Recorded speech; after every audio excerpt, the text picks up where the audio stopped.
I began just by drawing, and I can't remember a time when I wasn't drawing. I was drawing animals, birds, things from the natural world, dinosaurs, footballers, really liked football at the time.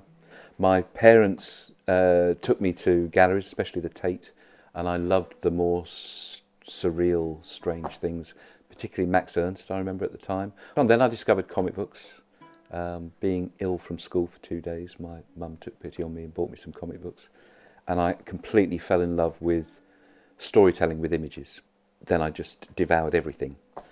So I found American comics generally, and then American magazines, Warren magazines, which were older, more mature stories, horror stories. I love music as well, so I loved the album covers that were around at the time. I used to spend every weekend in record shops, just going through the album covers, looking at the covers.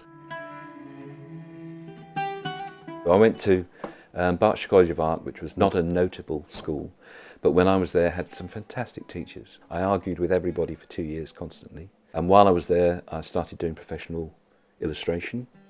And in art school, I had two other friends, Neil Jones and Neil Cowan, who loved comics, so we published our own comics. We wrote and drew 4 issues of a magazine, and we did everything.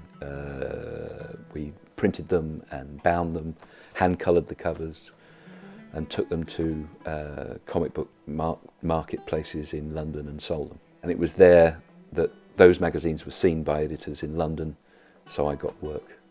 It was lucky, but you have to make the luck happen.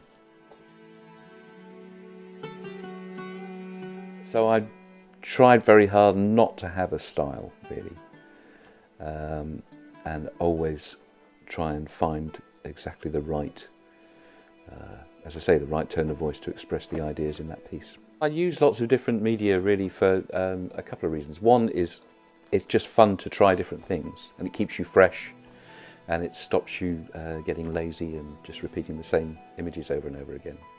But also, all of these stories and projects are very different. The emotions in them are different, the atmospheres are different. So it would be crazy to draw them all in the same way. Even in one story, this is a book, my last book, BlackDog here, is a series of dreams, but each dream is very different, the atmosphere is very different. And what the dreams are trying to say, what the little pieces of narrative are trying to say, are very different. And so it's really trying to find the right tone of voice, the right media, the right colours, the right marks that will express the emotions and feelings in those stories in the most effective way.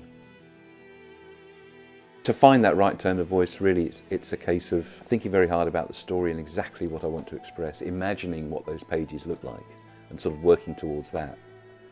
But also just doing a lot of experimentation, and a lot of my early days on a project ends with everything in the bin, because I've really just been drawing a lot of things and trying a lot of things, trying to find the right shapes, the right marks, the right feel, and a lot of it's rubbish and it gets chucked. But it's important to go down those paths, because that's where you find the magic, the new thing that brings it alive. So most of my projects start with me coming over here and starting work, and then going back to the house and telling my wife that I've forgotten how to draw, I can't seem to do it anymore, I'm going to have to go off and get a real job now.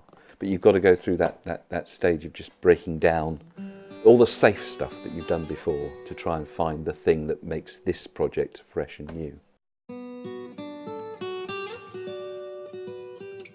BlackDog took about 4 months to draw, and a month before that starting the writing process. And almost all of that was absolute joy. I really loved the project. I really felt it was an important project. It was a commission from 1418 Now Foundation for all the commemorative works for World War I. I love Paul Nash's work, so I really knew that work. I knew that generation of artists, and I knew those landscapes because I'd grown up around that area. So it became very personal, and then the more I found out about Paul Nash, the more personal it got. He lost his mum when he was young, I lost my father, and a lot of those feelings I think I related to. It's called BlackDog because his mother suffered from depression, and he was always worried that he would as well.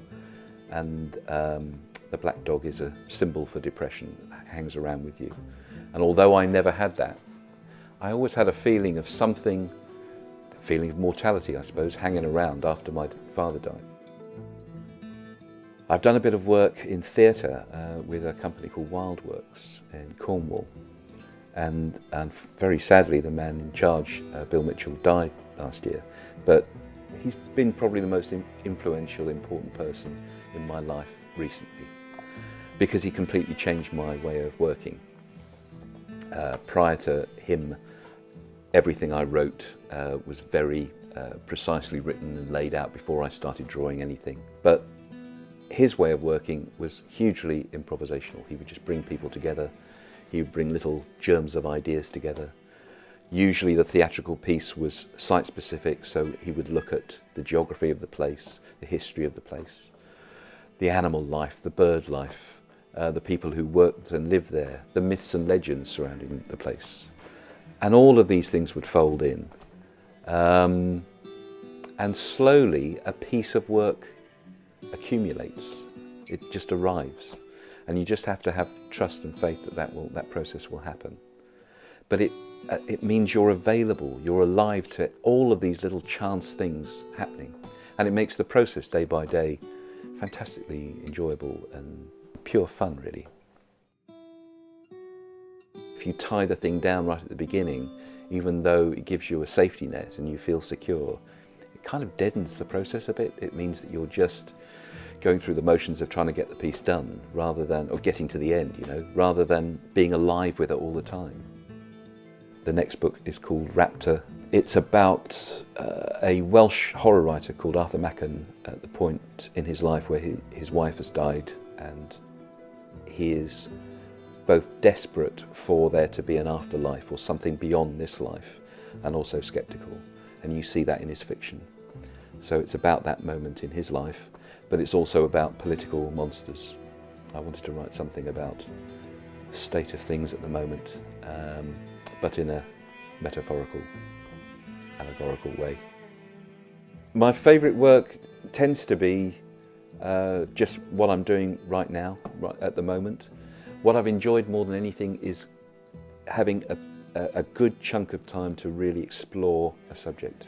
It is doing what artists claim to do, really. I really just spend all my time doing pretty much my own work, but I don't really see it as part of the art world. I'm not part of the gallery scene and that museum scene. I like books because they're democratic. I like being able to do something that is seen by lots of people in a very cheap and affordable, readily available form. That seems to be the thing for me.